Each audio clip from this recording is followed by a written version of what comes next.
I never thought I'd be exposing my own son as a thief at his engagement party. My name is Tom Anderson, and 3 months ago, my heart nearly killed me. While I was fighting for my life in cardiac ICU, my only son was stealing it. I don't really want to believe this. But as I held forged documents with my signature, ones I never signed, I realized Brandon wasn't just betraying me. He was stealing my entire life's work. But Brandon made one fatal mistake. He had no idea that Wilson Coastal Properties, the real estate agency handling his brilliant sales, belonged to me. What happened next at his engagement party in front of 200 people destroyed more than just his reputation. I didn't scream, I didn't threaten. I simply made 3 phone calls that changed everything. Before we continue, if you love these stories, please subscribe to our channel, because that is our motivation to make better stories each day for you. And now let us know where you are listening in the comment. January 15th, 2024, 6:23 a.m. I was pouring my morning coffee when the chest pain hit like a freight train. The next thing I remember was waking up in Mount Sinai Medical Center. Cardiac ICU, bed 7. Tubes everywhere, heart monitor beeping. Brandon sitting beside me, tears in his eyes. "Dad, thank God you're awake," he said.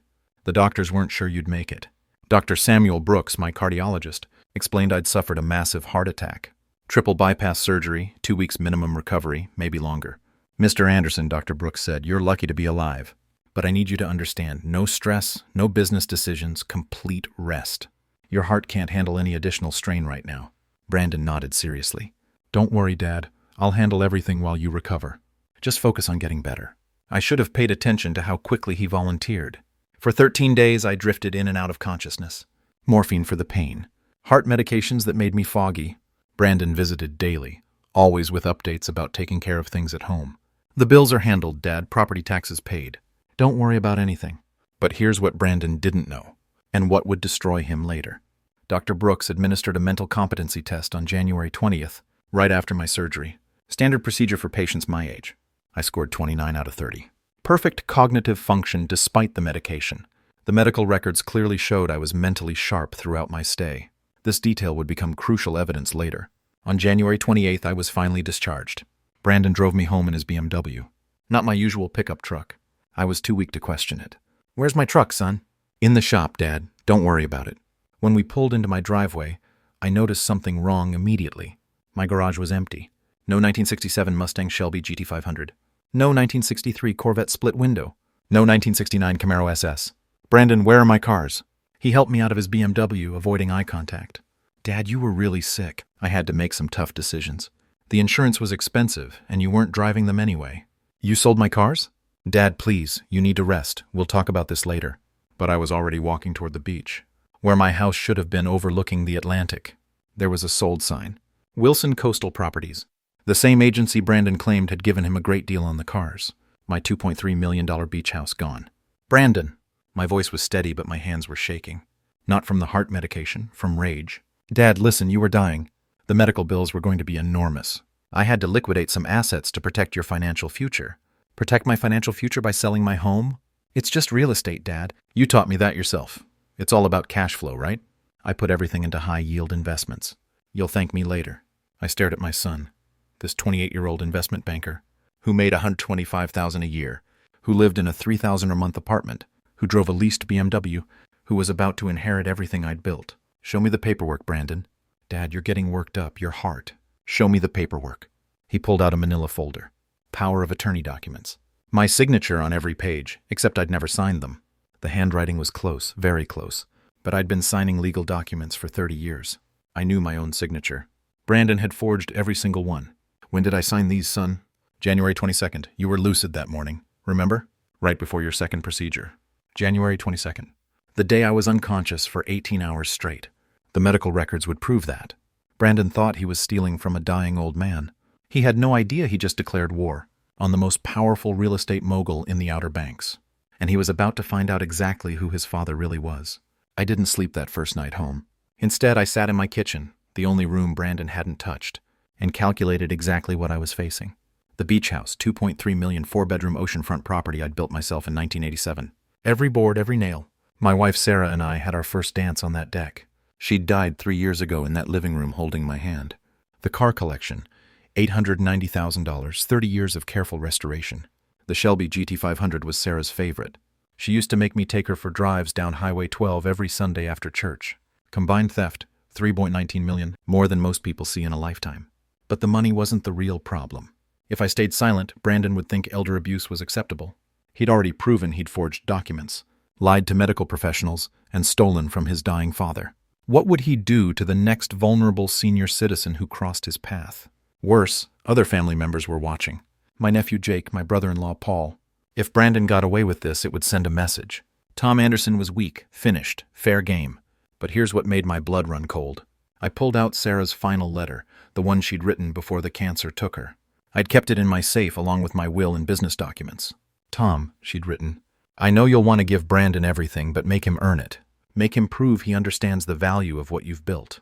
Don't let him become the kind of man who takes without giving back. Sarah had seen something in Brandon that I'd missed. Or maybe I'd chosen not to see it. The next morning, I called my estate attorney, Margaret Wilson. We'd been business partners for 20 years. She'd helped me build Wilson Coastal Properties, from a single rental house into a $34.2 million empire. Tom, thank God you're alive. Brandon said you were touch and go for weeks. Margaret, I need you to run some numbers for me, quietly. Of course, what do you need? I want to know exactly how much Brandon has cost me. And I want to know if Wilson Coastal Properties handled any transactions while I was in the hospital. 3 hours later, Margaret called back. Her voice was tight. Tom, we need to talk in person now. When she arrived at my kitchen table, she brought a stack of documents 6 inches thick. Brandon came to our office on January 22nd, she said. Claimed he had power of attorney, wanted to liquidate your non-performing assets, to pay medical bills. Did you verify the documents? Our junior associate handled it. Rebecca Martinez, she's new, only 6 months with the firm. Brandon was very convincing. Said you were unconscious. Massive debt from surgery. Insurance wouldn't cover everything. Margaret spread out the papers. Sales contracts, transfer documents, commission statements. Tom, Wilson Coastal Properties handled both sales, the house, and the cars. Brandon specifically requested our agency. How much commission did we make? 6% on the real estate, $138,000, plus a flat $15,000 finder's fee for the car collection. Total $153,000. I started laughing, actually laughing. Margaret, do you understand what this means? That Brandon is an idiot. It means my son just stole from me using my own company.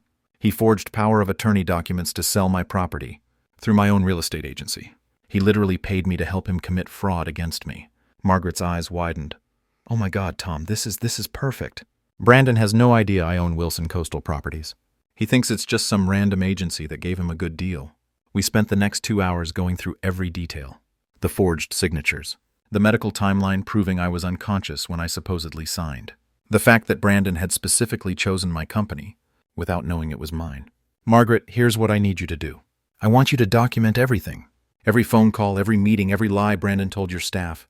And I want you to pull the security camera footage from January 22nd. We have him on camera. Front desk, conference room, parking lot, everything. Tom, what are you planning?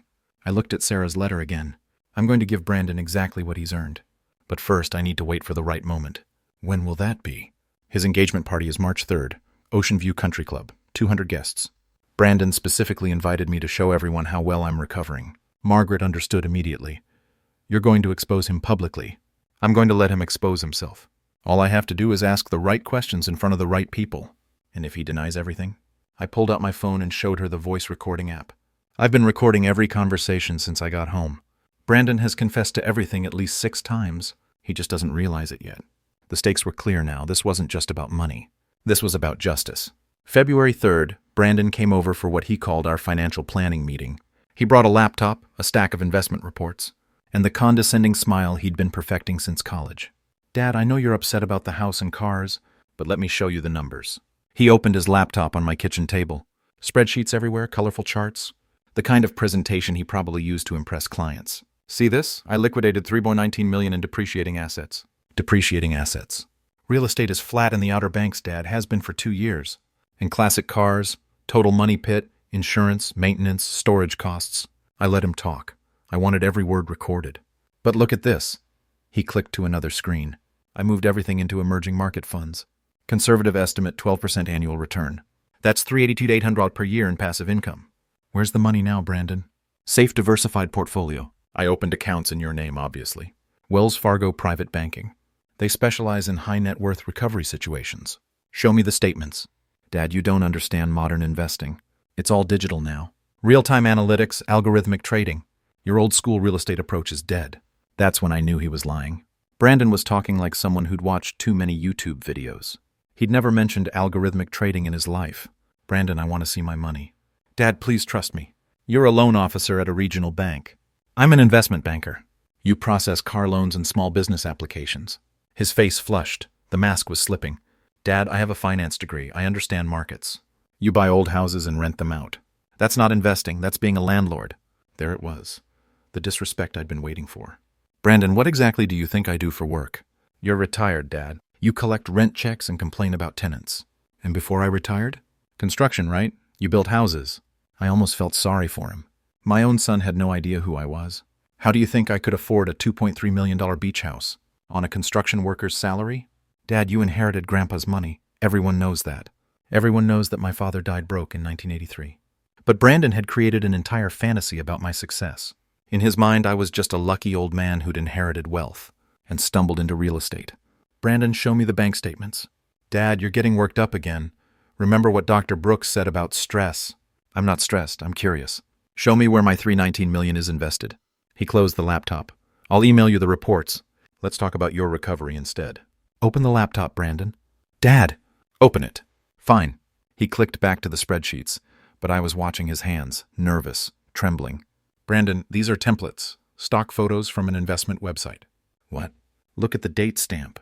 These screenshots are from January 15th, the day I had my heart attack before you sold anything. His face went white. Dad, these are projections, forward-looking analyses.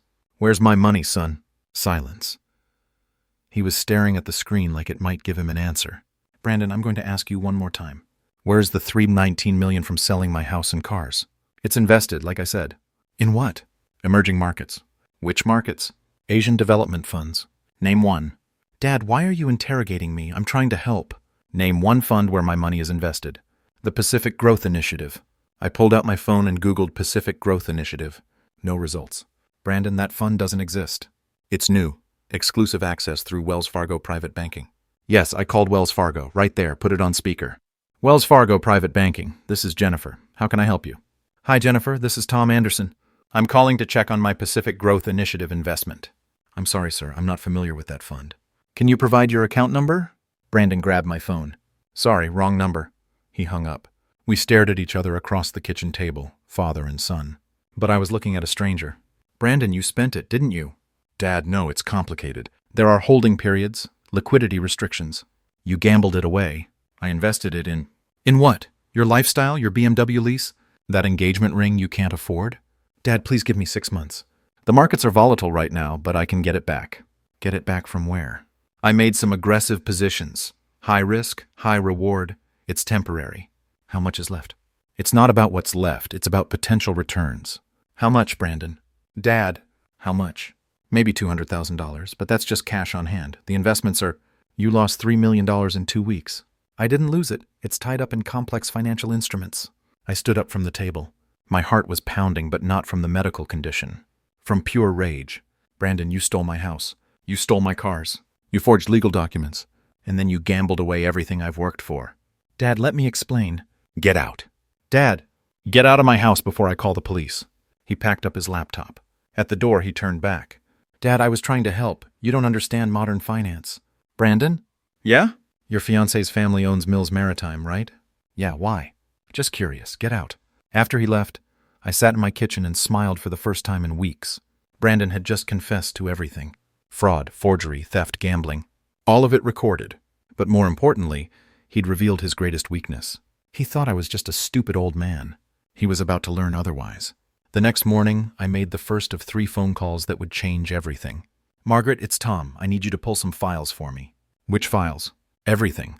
Wilson Coastal Properties Incorporation papers, my real estate license, industry association memberships, and I want a complete portfolio summary of every property I own in the Outer Banks. Tom, that's going to be a lot of paperwork. Are you sure? I'm sure, and Margaret, I want hard copies. Old school documentation, the kind Brandon can't hack or delete. 2 hours later, Margaret arrived with 3 banker's boxes full of documents. Tom, I haven't seen some of these files in years. Your original business license from 1995, the deed to your first rental property, the incorporation papers when we founded Wilson Coastal Properties. She spread the documents across my dining room table. 29 years of building an empire. Look at this, she said, holding up a newspaper clipping from 2018. Local real estate mogul Tom Anderson named Entrepreneur of the Year. This was when you hit your first $30 million in total property value. I'd forgotten about that award. The ceremony at the Chamber of Commerce. Brandon had been there, but he'd spent the whole evening on his phone. Margaret, here's what I need you to understand. Brandon thinks I'm a retired construction worker who got lucky with some rentals. How is that possible? You're literally famous in the industry. Because I never told him. I wanted him to make his own way, not coast on my reputation. Margaret picked up another document. Tom, you own 127 rental units, 43 commercial properties, 6 office buildings. You personally hold $34.2 million in real estate assets. I know you're the largest private property owner in the Outer Banks. I know you founded the real estate agency that your son used to steal from you. That's the beautiful part, Margaret. Brandon specifically chose Wilson Coastal Properties because he thought they gave him the best deal. He has no idea it's mine. My phone rang. Dr. Brooks. Tom, how are you feeling? Any chest pain, shortness of breath? I'm fine, doctor. Actually, I need to ask you something. Those mental competency tests you ran while I was in the hospital, January 20th and January 24th. Why? What were my scores? Perfect cognitive function both times. 29 out of 30 on the initial test, 30 out of 30 on the follow-up. Why are you asking? I may need you to testify to that fact. Testify, Tom, what's going on? Someone forged power of attorney documents, claiming I was mentally incompetent during my recovery. That's impossible. I have detailed medical records proving you were sharp throughout your entire stay. Who would... He paused. Tom, this is about Brandon, isn't it? I can't discuss the details yet, doctor, but thank you for the documentation. After I hung up, Margaret was staring at me. Tom, you're not just going to embarrass Brandon at his engagement party. You're going to destroy him. I'm going to let him destroy himself. All I have to do is tell the truth. What truth? That I own Wilson Coastal Properties. That I have security footage of him forging documents. That I have recordings of him confessing to fraud. My phone rang again. Unknown number. Mr. Anderson, this is Elena Rodriguez, private investigator. Margaret Wilson hired me to do some background research. What kind of research? Financial forensics. I've been tracking your son's transactions since January 22nd. Mr. Anderson, you need to see this. What did you find? Brandon didn't just gamble away your money. He spent it on specific things. The engagement ring, $45,000. BMW lease payments, $18,000. High-end restaurants and nightclubs, $67,000. And get this, he bought a $25,000 Rolex the same day he sold your cars. Do you have receipts, credit card statements, bank transfers, everything? Brandon's been living like a millionaire for 6 weeks. But Mr. Anderson, there's something else. What? Brandon's been telling people that you gave him the money. As an early inheritance. He's been bragging about it all over town. I felt something cold settle in my chest. Not heart pain, pure calculation. Elena, I want you to document everything. Every purchase, every conversation, every lie. And I want photographs. Already done. I'll send you the full report tonight. After I hung up, Margaret was holding up another document. My original business partnership agreement with her father, William Wilson. Tom, do you remember what your business model was when we started? Quiet success speaks loudest. You've spent 30 years building power without showing it off. Brandon has no idea who he's dealing with. That's about to change. When? His engagement party is in 3 weeks. He specifically asked me to give a toast about how proud I am of his financial management. Margaret smiled. He's going to give you the perfect opening. I'm going to give him exactly what he asked for. A toast about his financial management in front of 200 people, including his future in-laws, his co-workers, and every business leader in the Outer Banks. Tom, this is going to be nuclear. I looked at the boxes of documents. 3 decades of proof that I wasn't just Tom Anderson, retired construction worker. I was Tom Anderson, real estate mogul, founder of Wilson Coastal Properties, the man who owned half the Outer Banks. Margaret, Brandon wanted to play financial games with a stupid old man, and he's about to discover he's been playing chess with the Grandmaster. March 3rd, 2024. Ocean View Country Club, 7:30 p.m. I arrived at Brandon's engagement party wearing my best suit and carrying a manila envelope. The grand ballroom was elegant. Crystal chandeliers, white tablecloths, 200 guests in formal wear. Brandon spotted me immediately and rushed over with his fiancée, Catherine Mills. Dad, you look great. Really recovered well. Catherine smiled politely. Mr. Anderson, Brandon's told me so much about you. I'm sorry we haven't met properly before now. Please call me Tom. And congratulations on your engagement. Thank you. Brandon says, you've been so supportive during his transition into wealth management. Wealth management. That was a new one. Has he? Oh, yes. He told me how you've been teaching him about real estate investing, generational wealth building. It's so wonderful to see a father passing down financial wisdom. I looked at Brandon. He was beaming with pride. Brandon's been very creative with his financial strategies lately. Dad's being modest, Brandon said. He's taught me everything I know about maximizing asset value. We were interrupted by Richard Mills, Catherine's father, distinguished gentleman in his 60s, expensive suit, Rolex watch. Tom Anderson, I've been wanting to meet you. Richard Mills, Mills Maritime. We shook hands. His grip was firm, respectful. Brandon tells me you're in real estate, Richard continued. Small-scale stuff, but honest work. I admire that. Small-scale stuff. I glanced at Brandon, who was nodding enthusiastically. What exactly has Brandon told you about my business? Oh, rental properties, some fix-and-flip projects, keeping busy in retirement. Brandon says you've been very generous helping him understand the fundamentals. The fundamentals? I see. Richard leaned in closer. Between you and me, Tom, I'm impressed with Brandon's recent success. Not every young man can turn a small inheritance into serious wealth so quickly. Inheritance? The $3.2 million you gave him. Smart move. Getting him started in high-yield investments while he's young. I felt my jaw tighten. Brandon had told his future father-in-law that I'd given him the money. Richard, I think there might be some confusion. Dad, Brandon interrupted quickly. Catherine's mom wants to meet you. Patricia Mills approached with 2 champagne glasses. Elegant woman, expensive jewelry, the kind of confidence that comes from generational wealth. Tom, how lovely to meet you. Catherine is absolutely smitten with Brandon. And we're so impressed with how well you've done for yourself. Thank you, Patricia. Brandon tells me you started with nothing and built a nice little portfolio of rental properties. Very inspiring. Self-made success stories always are. Little portfolio. I was starting to understand Brandon's narrative. He'd painted me as a minor landlord who'd gotten lucky, then generously shared my windfall with him. Mom, Catherine said, Brandon was just telling me about the beach house sale. Smart financial move, right, Dad Anderson? All eyes turned to me. Brandon's face was hopeful, expectant. The beach house sale was certainly educational. Brandon explained how you decided to liquidate non-performing assets, Patricia continued. Very sophisticated thinking. Most retirees just hold on to property for sentimental reasons. Sophisticated thinking, I repeated. And moving everything into emerging market funds, Richard added. Brilliant. Brandon clearly learned from the best. I looked around the circle. Brandon's fiancée, her wealthy parents, all of them believing that I was a simple old man who'd stumbled into some money and wisely turned it over to my brilliant son. Dad, Brandon said, raising his champagne glass, I know this is informal, but I wanted to thank you publicly for trusting me with your financial future. Other guests began gathering around us. Word was spreading that there was going to be an impromptu toast. Brandon's been so humble about his success, Catherine announced to the growing crowd, but his father just gave him over $3 million to manage, and he's already generated incredible returns. Murmurs of approval from the audience, impressed nods. Someone started clapping. Speech, speech, someone called out. Brandon looked at me expectantly. Dad, would you like to say something about our partnership? The ballroom was quieting down, all 200 guests turning to look at us. Brandon's moment of triumph, his chance to be publicly praised by his father for his financial genius. Actually, I said, pulling out my phone, I'd love to share something Brandon said to me just last week. I found the recording from our kitchen table conversation and pressed play. Brandon's voice filled the room through the ballroom sound system. Dad, you don't understand modern finance.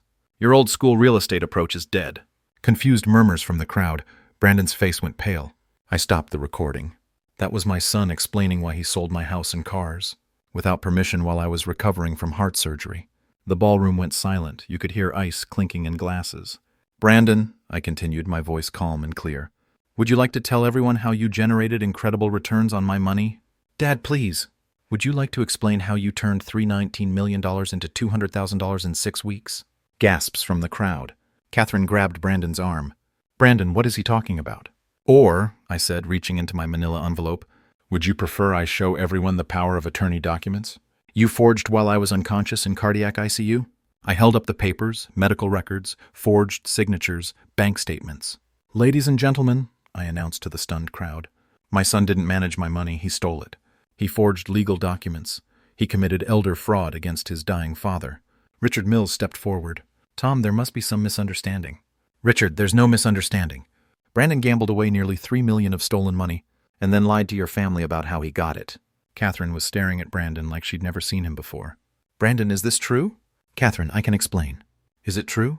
Brandon looked around the room, 200 pairs of eyes staring at him. His future in-laws, his co-workers, business leaders from across the Outer Banks.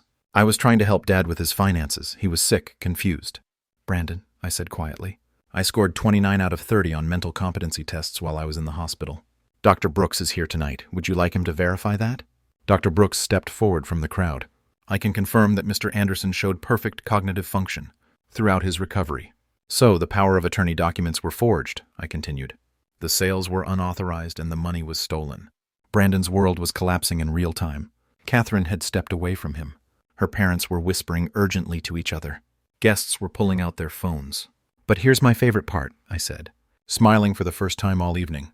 Brandon specifically chose Wilson Coastal Properties to handle the sales of my stolen property. I pulled out the final document from my envelope, business incorporation papers. Wilson Coastal Properties, founded in 1995 by Tom Anderson and William Wilson. Current owner Tom Anderson, that's me. The ballroom erupted in shocked conversations. People were pointing at Brandon, then at me, trying to process what they were hearing. My son stole from me using my own real estate agency. He literally paid me commission to help him commit fraud against me. Brandon was backing toward the exit, but there was nowhere to go. Everyone was staring at him. Dad, please. Brandon, you wanted to give a toast about our financial partnership. So let's talk about what you've actually accomplished. I raised my champagne glass to the crowd. To my son, Brandon, who taught me that blood doesn't excuse betrayal. The room was dead silent. No one drank. Brandon turned and ran toward the exit. Catherine stood frozen in the middle of the ballroom, engagement ring catching the light from the chandeliers. I hadn't raised my voice once. I hadn't threatened anyone. I'd simply told the truth. And 200 people had witnessed the complete destruction of my son's reputation. As Brandon fled toward the exit, Richard Mills grabbed my arm. Tom, I need to understand what just happened. Are you saying Brandon is a criminal? Richard, I'm saying Brandon committed elder fraud, forgery, and theft. But more importantly for you, he's been lying to your family for months. What do you mean? I pulled out Elena Rodriguez's investigation report. Brandon told you I gave him $3.2 million as an inheritance, correct? Yes. He actually stole it by forging power of attorney documents while I was unconscious from heart surgery. Then he gambled most of it away and used the rest to finance a lifestyle he couldn't afford. Catherine finally found her voice. Mr. Anderson, Brandon bought my engagement ring with stolen money.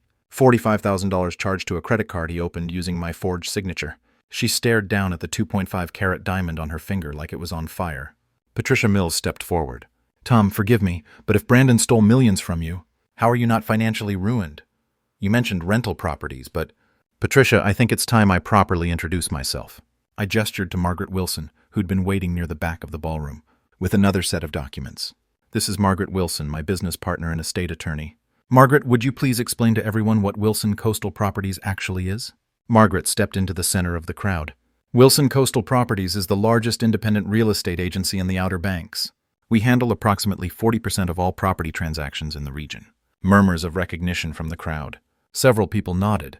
They'd clearly done business with Wilson Coastal Properties. Tom Anderson founded the company in 1995 with my father. He currently owns 100% of the business. But that's not all, I said, taking back control of the conversation. Margaret, tell them about my property portfolio. Tom personally owns 127 rental units, 43 commercial properties, and 6 office buildings across the Outer Banks. Total estimated value $34.2 million. The crowd's reaction was immediate. Gasps, whispered conversations, several people pulling out phones to Google my name. Dr. Brooks spoke up from the crowd. Tom, I had no idea. You've been my patient for 5 years. You never mentioned... I don't like to show off, Sam, but sometimes circumstances require clarity. Richard Mills was staring at me like I'd grown a second head. Tom, you're saying you're worth over $30 million? $47 million, actually. That includes liquid assets and business valuations. And Brandon thought he could steal from you. Brandon thought I was a retired construction worker with a small rental property portfolio. He had no idea who I actually am. I gestured to Elena Rodriguez, who stepped forward with a laptop. This is Elena Rodriguez, private investigator. Elena, would you please show everyone the security footage from January 22nd? Elena opened her laptop and projected the video onto the ballroom's large screen. There was Brandon, clear as day, in the Wilson Coastal Properties conference room, signing documents with my forged signature. This footage shows Brandon committing fraud in my own office, I explained. He chose Wilson Coastal Properties because he thought they gave him the best deal on selling my stolen property. He had no idea he was paying me commission to help him steal from me. The crowd was mesmerized. Several people were recording with their phones, but Elena found something even more interesting. Elena? Mr. Anderson, I've been tracking Brandon's spending since January 22nd. He spent $847,000 in 6 weeks. Elena clicked through a slideshow of receipts. The $45,000 engagement ring, the $25,000 Rolex, expensive restaurants, luxury hotels, designer clothes.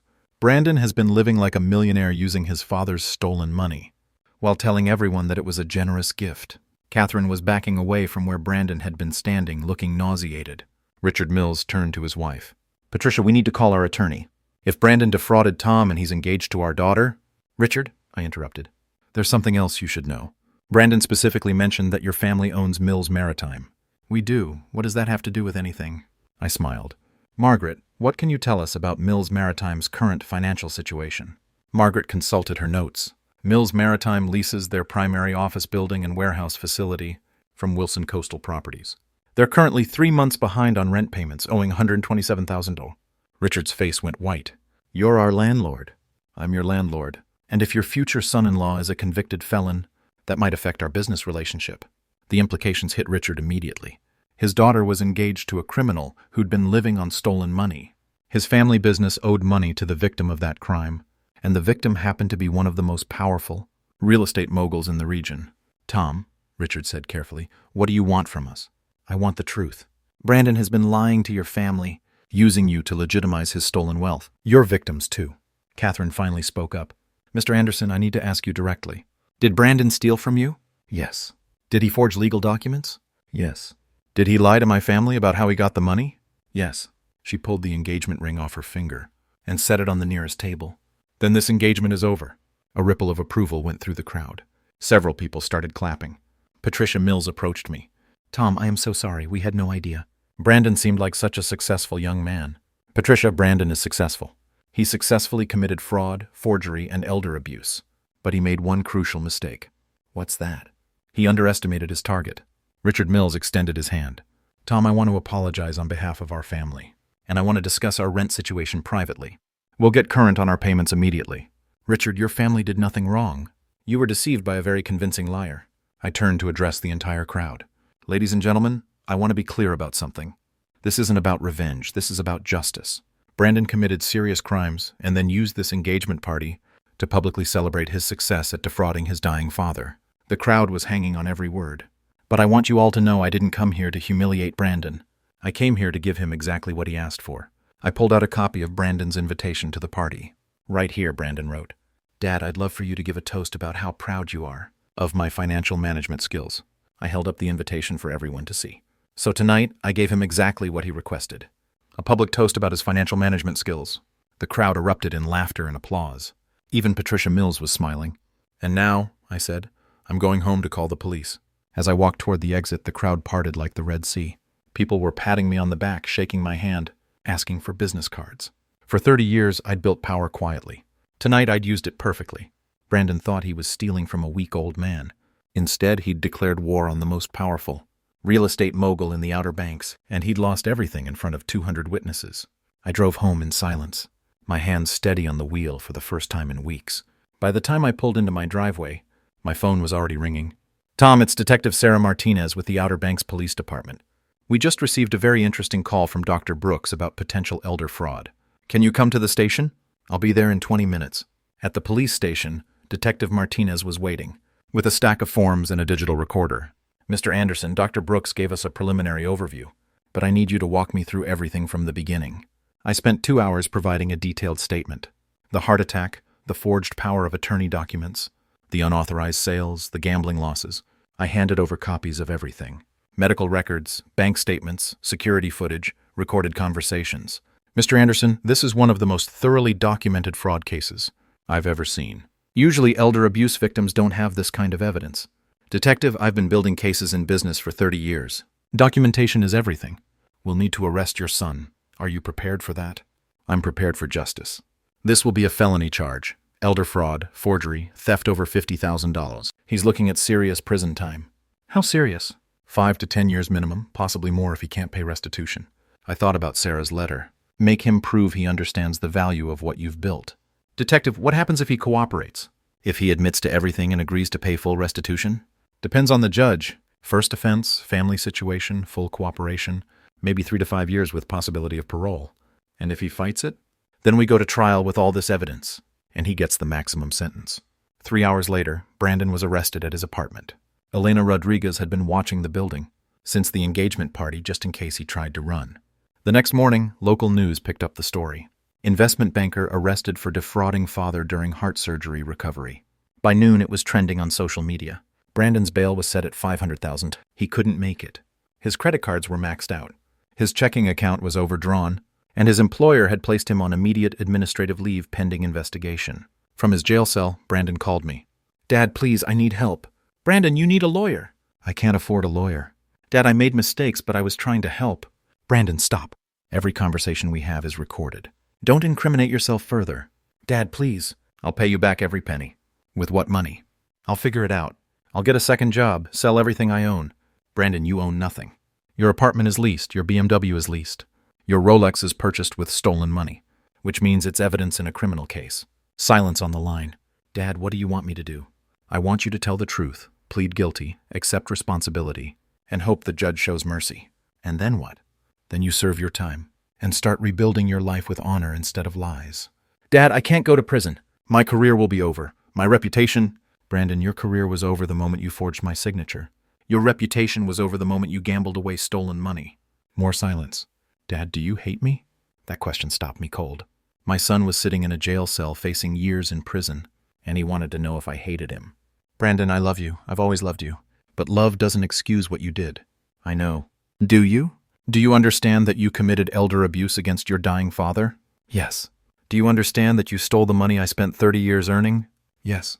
"Do you understand that you lied to Catherine's family? To make yourself look successful?" "Yes, Dad, yes, I understand everything." "Then here's what's going to happen. You're going to plead guilty. You're going to accept full responsibility. You're going to apologize publicly. And you're going to serve whatever sentence the judge gives you. And after that, we'll see if you've learned anything about honor." 2 weeks later, Brandon appeared in court with a public defender. The courtroom was packed. Word had spread throughout the Outer Banks about the case. Judge Patricia Williamson reviewed the evidence. "Mr. Anderson, you've committed serious crimes against a vulnerable family member during a medical crisis. This represents a profound breach of trust and a callous exploitation of your father's condition." Brandon stood silently as she continued. "However, I note that you've accepted full responsibility, pleaded guilty to all charges, and expressed genuine remorse. Your father has also requested that I consider the possibility of rehabilitation rather than purely punitive measures." She paused, consulting her notes. "Brandon Anderson, I sentence you to 4 years in state prison, with possibility of parole after 2 years. You will also pay for full restitution in the amount of $2,994,000. The difference between what you stole and what remains in recoverable assets." Brandon nodded. No tears, no protests. He'd finally understood the consequences of his actions. As he was led away in handcuffs, he looked back at me one more time. "Dad." "Yes, I'm sorry for everything." "I know, son, I know." The bailiff escorted him out of the courtroom. My son was going to prison, and I had put him there. But for the first time in months, I felt something I hadn't experienced since Sarah died. Peace. Justice had been served. Brandon would pay for his crimes. And maybe, just maybe, he would emerge from prison as the man I'd always hoped he could become. A man who understood that honor matters more than money. A man who earned respect instead of stealing it. A man worthy of the Anderson name. The news spread like wildfire through the Outer Banks business community. By the end of the week, investment banker defrauds dying father was the lead story in 3 regional newspapers. Brandon's employer, Coastal Community Bank, issued a public statement. "We have terminated Mr. Brandon Anderson's employment effective immediately. We are conducting a full audit of all accounts he managed to ensure no client funds were misappropriated. The bank's investigation revealed that Brandon had been living far beyond his means for over a year, constantly borrowing against future commissions and taking cash advances on credit cards. His colleagues admitted they'd been suspicious of his sudden lifestyle changes, but hadn't questioned them." Catherine Mills made her own public statement. "I am shocked and heartbroken to learn of Brandon Anderson's criminal behavior. I had no knowledge of his fraudulent activities and have ended our engagement permanently. My family and I extend our deepest sympathies to Mr. Tom Anderson. The engagement ring, Rolex watch, and other luxury items purchased with stolen money were seized as evidence and eventually auctioned to help pay restitution. But the most significant reverberations were in the real estate industry itself. James Peterson, president of the Outer Banks Real Estate Association, called me personally. "Tom, I owe you an apology. I've been in this business for 20 years, and I had no idea you were the Tom Anderson who founded Wilson Coastal Properties. Most people don't, James. I prefer it that way. Well, the board would like to offer you a Lifetime Achievement Award at our annual conference. Your story has become legendary overnight." "My story?" "Tom, every agent in the region is talking about how you handled this situation. You could have destroyed Brandon privately, but you chose justice over revenge. You could have ruined the Mills family for their association with him, but you protected them. You showed real class. Within a month, I was receiving calls from business leaders across North Carolina, real estate developers wanting partnerships, property management companies requesting consulting services, investment firms asking for advice. My quiet empire had suddenly become very public. Margaret Wilson was fielding interview requests from 3 different documentary producers who wanted to tell the story of the real estate mogul's ultimate revenge. Tom, 60 Minutes wants to interview you. So does Dateline, and Netflix is talking about optioning your story for a limited series. Margaret, I'm not interested in being famous. I just wanted justice for what Brandon did. I know, but Tom, you've become a symbol for something important. Adult children who exploit their elderly parents. The epidemic of elder fraud. You fought back and won. The legal system took notice, too. District Attorney Michael Roberts used our case as the centerpiece of a new elder abuse prosecution initiative. Tom Anderson's case demonstrates that elder fraud can happen to anyone, regardless of wealth or education. But it also shows that victims can seek justice successfully if they document everything and refuse to be intimidated. 3 months after Brandon's sentencing, I received an unexpected visitor. Richard Mills knocked on my door, carrying a certified check. Tom, this is our outstanding rent balance plus a 6-month advance. Patricia and I want to make sure our business relationship starts fresh. Richard, that's not necessary. Your family were victims too.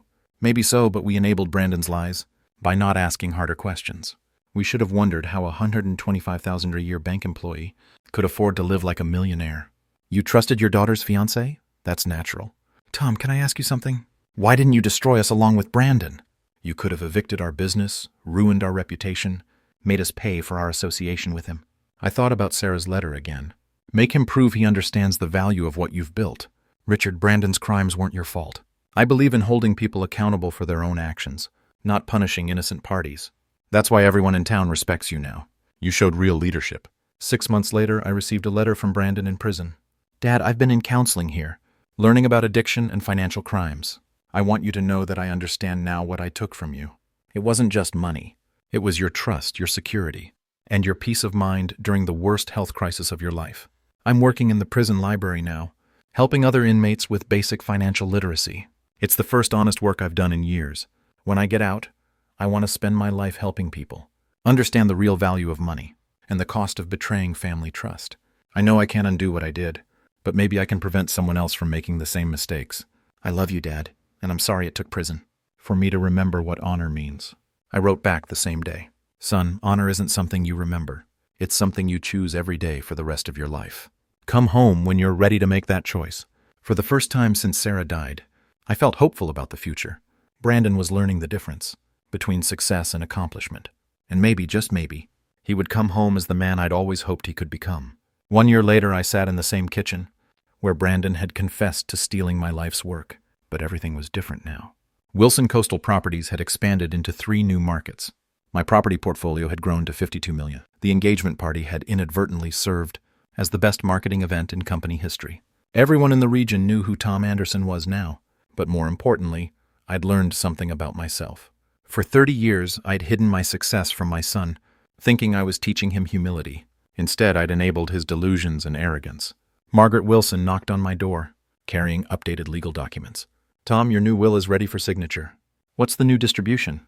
50% to charity, 30% to a trust fund that Brandon can access, only after demonstrating 5 consecutive years of honest employment and community service.